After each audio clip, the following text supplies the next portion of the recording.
Welcome, everybody, to this week's edition of Daryl and Boo show for July 19th. How's it going, Boo? Yeah, I am good. Had a good weekend. I was up in Whistler this weekend just for the Sunday, and that was fun. Actually, in the parking lot, just getting ready to head out there, came across one of my friends, or one of my son's friends, and his parents, who were the dad and the son were actually going to be riding that day. So we actually got to ride with them, Nice. which was fun. Ended off with the dad falling off a bridge and having to get an ATV to haul him out. It wasn't too serious of a fall. Scraped himself up a bit, didn't break anything other than his bike. And so broke his bike to the point where the front brake lever snapped off, so he couldn't use his front brake. We were pretty high up the mountain at that point. So there's the two lifts. There's Fitzsimmons, and then there's Garbanzo after that. So we had actually gone up Garbanzo, and we're maybe a quarter of the way down the run there on Garbanzo. So top to bottom, we probably get down the hill in 40 minutes. So if he had to walk his bike, that would be quite the adventure. And so he broke the front lever, or the front brake lever, so he couldn't use his front brake. And then the rear brake, he had smashed it against something to the point where the rotor was bent in on one side, so the rotor wouldn't actually spin through the brake caliper as well. And so his back wheel was stuck. So luckily, I carry a little multi-tool set, and we pulled his wheel off, pulled the rotor off, so at least both wheels could spin at that point. But then started to realize, hey, this is going to be a pretty long walk down. And it was already close to 5 o'clock at that point, where we were actually trying to wrap up with our last run there. And so called the bike patrol, and they rolled around with an ATV, loaded him on there, and hauled him to the next to the Fitzsimmons. He was able to deload on the. Oh, sorry, he took the gondola, the halfway point of the gondola. They dropped him off at, and he took that down to the bottom, and we went down. So that was our eventful ride on Sunday, and then on Friday, I took the boys to go see the opening of Space Jam with LeBron James. Oh, wow. I think that's his family on there. And it was a fun movie. I would say the reviews are terrible for it, but I think it is what it is. Nobody should go in there expecting LeBron James to be a Oscar award-winning actor. He was just doing his thing, and I think it was a fun movie otherwise, and his acting didn't take away from it. So that was a good time as well. Wow. Was it theater, spaced out seating, I assume, or? Yeah, so you book your seats ahead of time, and I think basically what happens when you book is that it just automatically creates a one seat space on both sides of your booking. Right. And so we basically went on there. You can already see like certain seats are just blanked out. You can't book them, And yeah, it was pretty busy night. Otherwise, like pretty much sold out. I think we bought our tickets in the afternoon when we thought of going to the movie. But yeah, actually good to see people kind of going out and doing those things that are a little bit back to normal at this point as well. Yeah, movies are just one of those things that seems like so long ago you would even consider going to a movie. So that's cool. Yeah. How about your weekend? It was nice. Obviously, the weather continues to be pretty stellar here in Vancouver. So we were out enjoying that for most of the weekend. Saturday, my wife's a good friend of ours are having their first baby, so they had a baby shower for the girls, and they kind of turned that into a girls' evening. So took advantage of that and hooked up with the guys. Went to the new Irish Heather. So the Irish Heather over COVID moved from Gastown over to Chinatown. So yeah, that was kind of cool. It's a little bit different, obviously, than the other one, but nice space. And they actually own another space underneath it. I think it's going to be called Salt, and it'll be more of a wine bar underneath. So cool to see Chinatown maybe coming out of COVID, resurrecting a little bit. Not that it was down and out by any means, but yeah.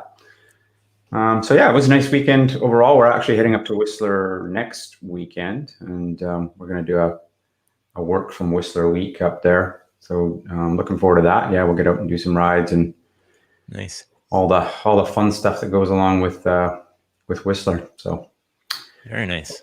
Yeah. So I think we have our good friend, affectionately known as the chef, waiting patiently in the wings here. Speaking of Irish whiskey or Irish. Yeah, Irish coffees. That's a story for another time. Yeah, yeah. Maybe not on the live stream. Right. Yeah. How's it going, chef? Good. How you guys? Don't sound like you had a good weekend. Yeah. As I was saying, we've had this amazing stretch after we had a heat wave for about a week, which was really, it was unpleasant and annoying, but it was actually really hard on a lot of people. It actually took some lives and whatnot. So it was a pretty serious thing for a week or so. But since that time, it's just been beautiful, kind of mid-20s here in Vancouver, and just enjoying it. Nice. How's it out in your neck of the woods? Stinking hot.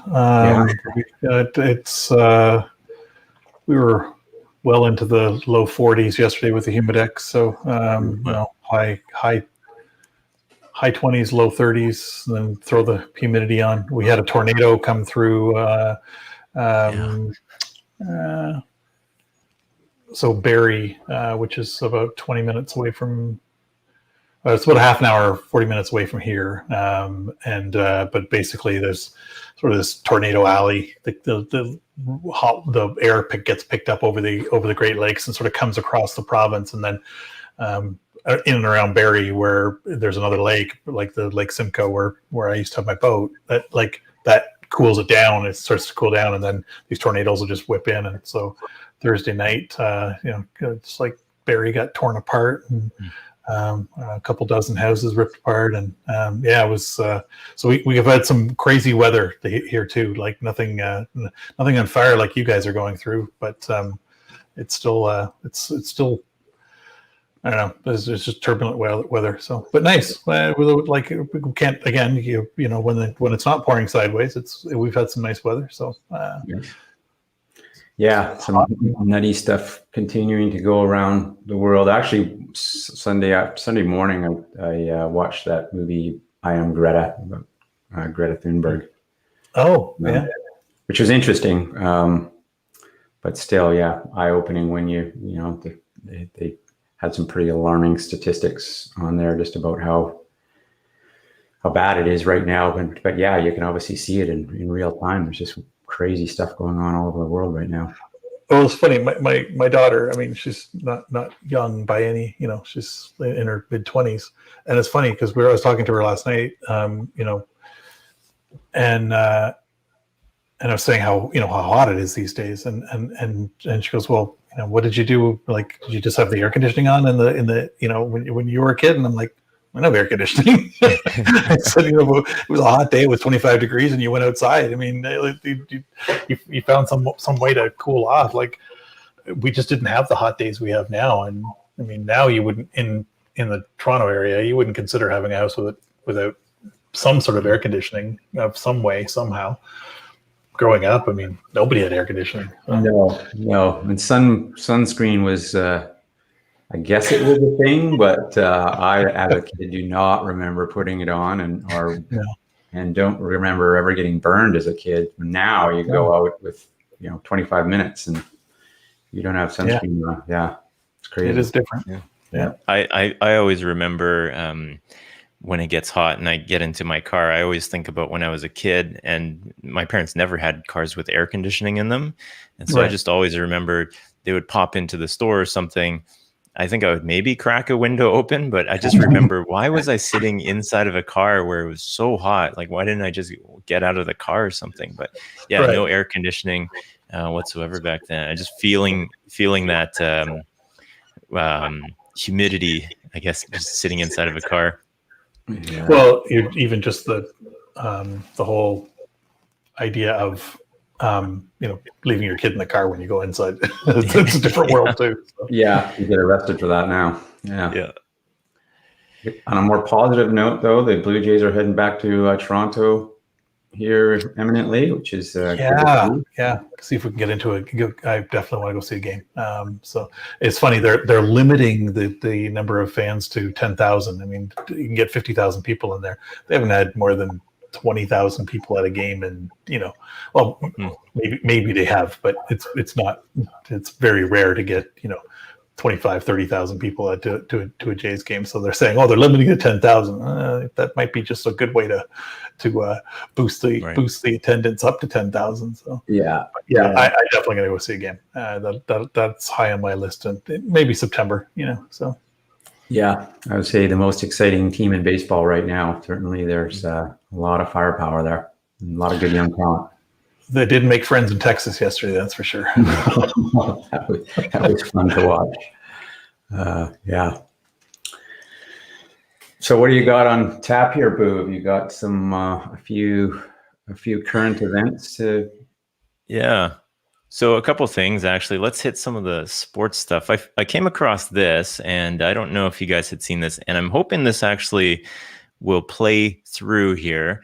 But I don't know if you'd seen this little bit of an interview by Nikita Kucherov. Yeah. Just winning the Stanley Cup. Let's see if this. Let me know if the audio comes through on this. I think he's just abandoned shirts altogether.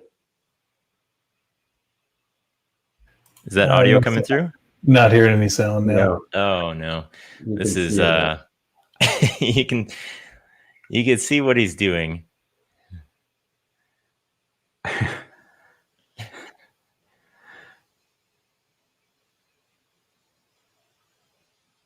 He's celebrating pretty good, which kind of brings me to this picture here of the oh no, it's not on this one. Oh yeah, here it is. Yeah. The Stanley Cup. Yeah, they said it got dented, and then you look at that picture, you're like, okay, that's a little more than a dent. That's like driven over. Yeah. Your buddy's bike got dented in comparison to this. Yes. Yeah, pretty good one. Let's see here. I think there was a bit more story to this. People are saying Patrick Maroon, who coincidentally, that was his third Stanley Cup in a row. Amazingly enough, I don't know the last person to ever do that. It's got to go back to the 80s, I guess. What's his name? This guy who got it with Detroit, Pittsburgh, and then had a year off and then came back. What was his? Mark Recchi, maybe, or no. This would have been just this was maybe 10 years ago, 8-10 years ago. His name's right in the tip of my tongue. But yeah, there are a few guys that just get traded at the right time and just are that person that makes the difference on the team, or so. Yeah. Even if you're a fourth liner, sometimes that just makes a difference, and you end up, getting traded, and you just keep going. Tampa Bay is a pretty powerful team right now too. So. Yeah, we'll see how they end up after the Kraken get a crack at some of their guys. Yep. Yeah. What do you think about the? And you may not have this up, Boo, but what's your thoughts on the Carey Price not being protected decision? That's pretty interesting. Oh, there you go. Look at that. Perfect timing. Good segue, Boo. Yeah, that's. I guess under normal circumstances that would be a no-brainer. They would just grab them, but they're talking about knee and foot surgery, which could have him and out money too. They're thinking he may not want to carry his contract because it's a 10-year contract, I think, right? And he's still got 3 years left on it or something like that. I could be completely wrong in the term and the amount, but I think it's something like that. Yeah. After seeing what Vegas did with Fleury, where Pittsburgh, I think, had sort of almost put him out to pasture. It wasn't. I don't recall it being a huge contract thing. They just kind of said, "Oh, he's at the end of his career, and he's been amazing and won the Vezina last year." So I'm sure they're thinking about that too. It's like maybe grab one of the best. But I mean, if you get yourself a goalie, I mean, Price literally was the reason that the Habs went as far as they did. I mean, they weren't a scoring team, but you just couldn't score on him when he was in the zone. Yeah.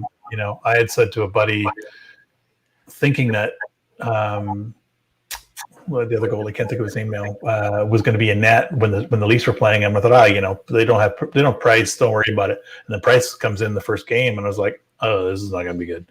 Yeah. He's that kind of goalie, right? I mean, you can put a bunch of shooters on him like the Leafs have, and he just finds a way to step up in the big games, like like Fleury did. I mean, Fleury is the same kind of person. Yeah, right? Yeah, no question. I read Price's wife, his family is from Seattle, which I don't know if that plays into it, but there's so you guys can help me understand this.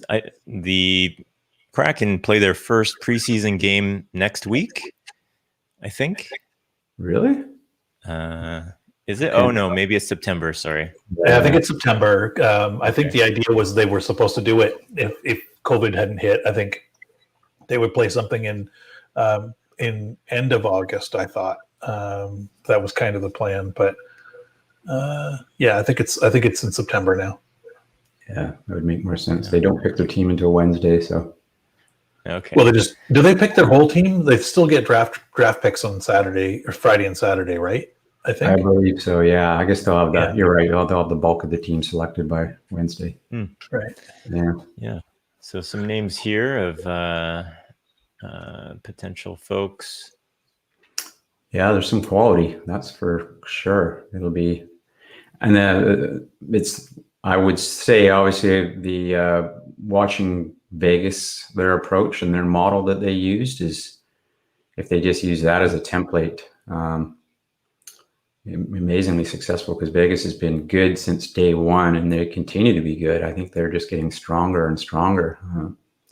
So that's a good list of names there. I mean, you could put those 15 people together, whatever the other last two was on that list, and you'd have a team in contention pretty much anywhere. That's a good list of names. Yeah, no question. It's going to be fun. I'm looking forward to going to some games down there. Same here. I'm definitely going to catch up as many games as I can whenever I'm in the office. If there's a opportunity to get a game in, I'm not going to pass it up. Yeah, I got my hat and shirt already. So nice. The day the Leafs got knocked out of the playoffs, I was so mad. I just went online and bought some Kraken merch. So. Yeah, that's funny.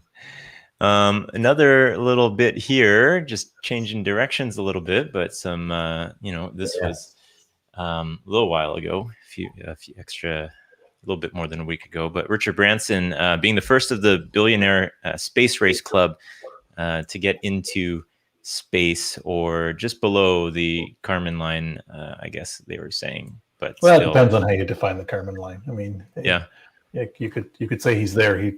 Some people say it's 100 miles, but would he get to 87 miles or something like that? Maybe it's pretty close. I don't know. The Kármán line originally was only 62 and a half, and they've redone it a few times. So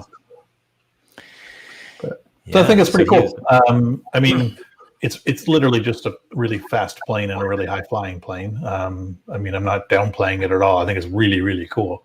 You know, what we're seeing with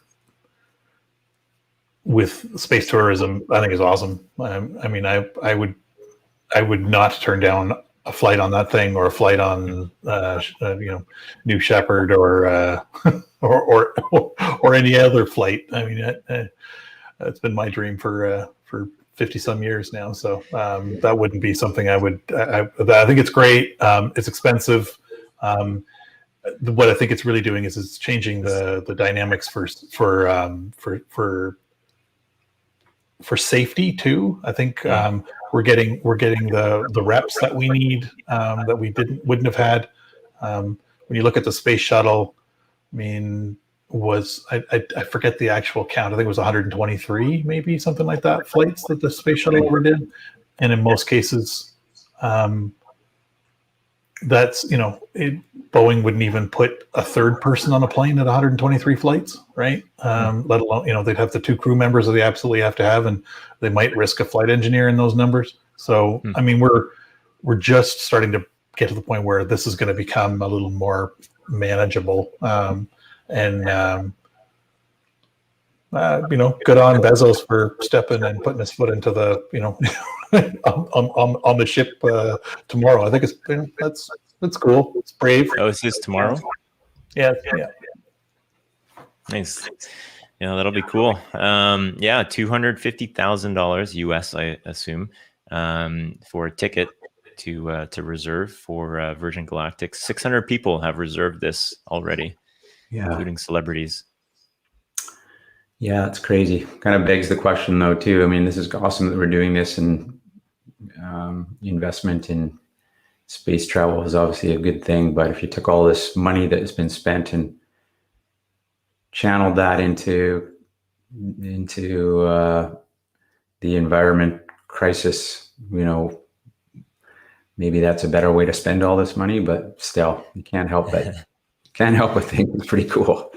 Yeah, I mean, you can make a case it's not a zero-sum game, right? Like, there's been a lot of technology that's been used to better the world. We wouldn't know a lot about the climate change without the satellites that this has done. And so, I mean, yes, I mean, if everybody had $1 and where they should put that dollar, yeah, we should put it into better things. But there are ways this has made the world better, and this is, you know, and again, like, it's not a zero-sum game. We're not necessarily taking money away from this, but there are a lot of people that, you know, I mean, Bezos included, and his ex-wife, you know, her donations last year to charities was the single biggest donation, like the single biggest donator in a year ever. Like, she donated more money than anybody's ever done in a year. Even the Gates Foundation. Yeah. So, I mean, they are doing good things with their money too. But you can make a case, yeah, maybe they should do more. But yeah, it's a big debate.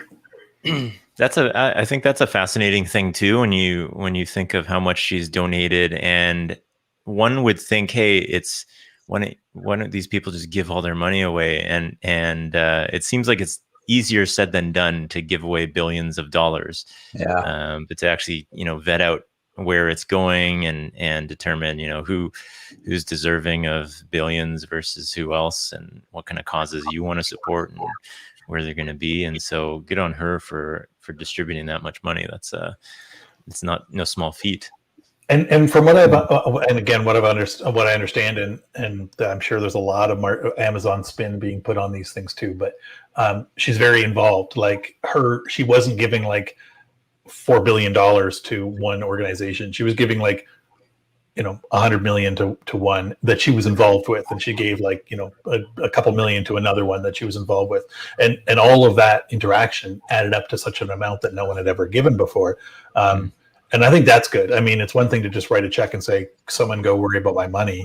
It's another thing to be actively involved. And that's, again, I have heard, you know, our contacts in Seattle, you know, I know people who've worked with the Gates Foundation and cannot say enough good things about what Bill and Melinda have done, and how active they are in what goes on there too.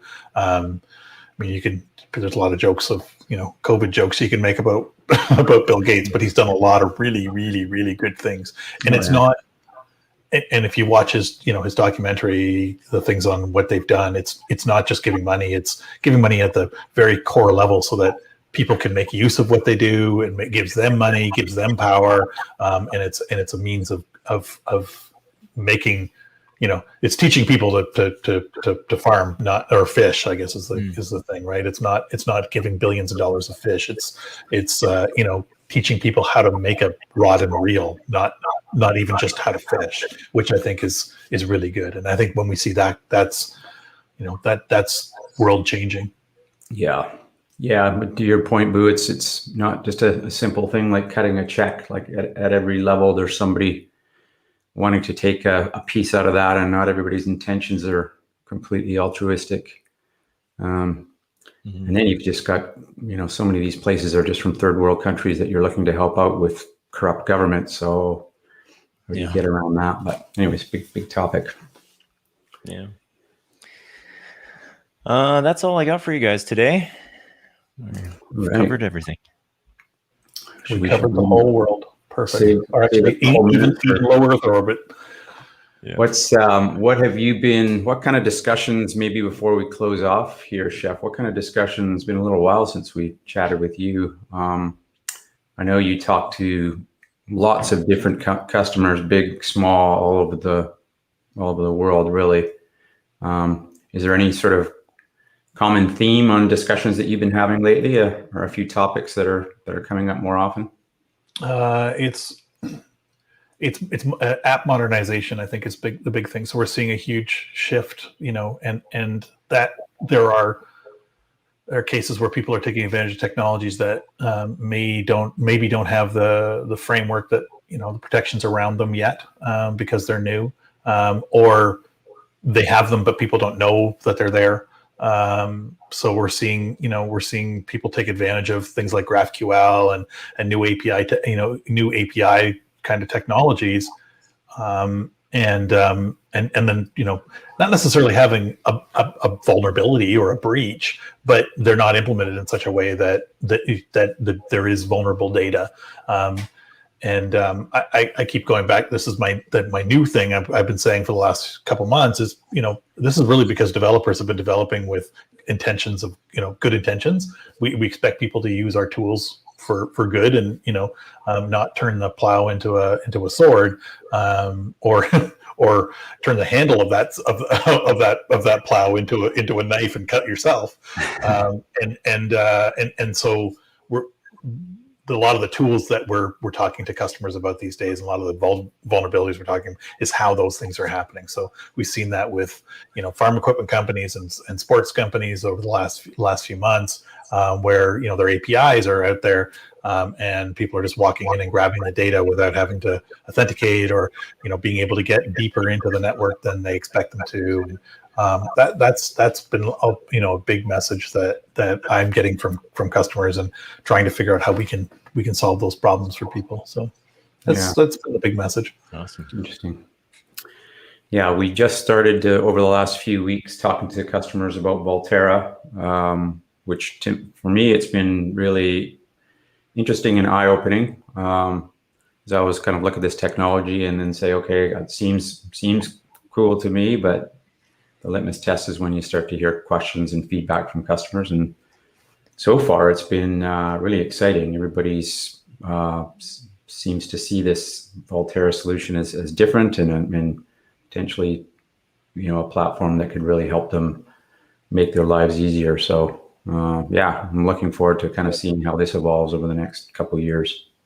Yeah, I'm excited too, and I'm excited to see how the rationalization technologies that we're working on to sort of bring all our things together, and on that, how those are the fruits there are really starting to come together, and it's I literally just deployed my first app in there, like a new app kind of thing, and trying to take advantage of some of those, and it's amazing how much you can take advantage of, and how it's not really learning something new. It's really just, it's now being able to push something here and then deploy it across the board. And it's the same way I would have deployed it in, Azure or AWS from an automation perspective. But now I can take advantage of both, all three technologies, other technologies, other backends, and my, if I have a data center. So we're, that's kind of what we're seeing now. And I think that's going to be really useful for customers as we start to beta that in the fall and I guess go launch in late fall. So yeah, very cool stuff. So we are at the bottom of the hour. That flew by quickly as always, but great to see you, Chef. Hopefully, hopefully it's not very long before we'll maybe see you in Vancouver. Would be great to connect in person. I will see you. Just you give me the nod. I'll be there. All right, sounds good. Awesome. All right, guys. Thanks everyone. Okay. See y'all. Bye. Bye.